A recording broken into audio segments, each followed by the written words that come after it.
So the cabin air filter is usually located behind the glove box, under the dash, sometimes under the hood, outside.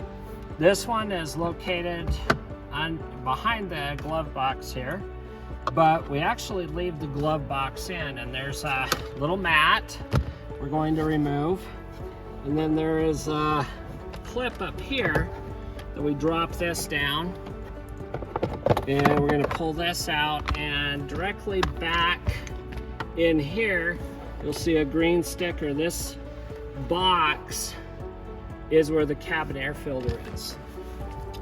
So there's a little tab on the top. We're going to pull back on that.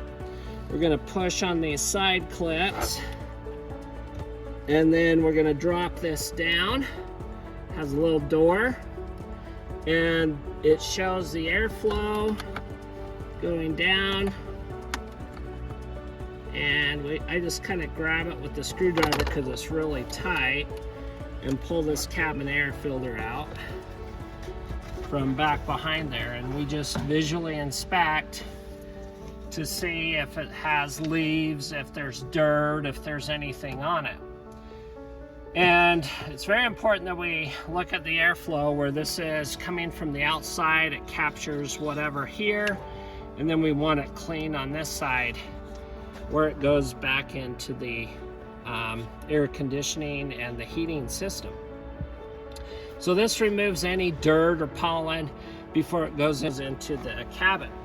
So when we put a new one in, we're just getting it lined up with the box the best we can. Once we get it started, we're going to push it in so it's seated. And we're going to make sure the clips are attached.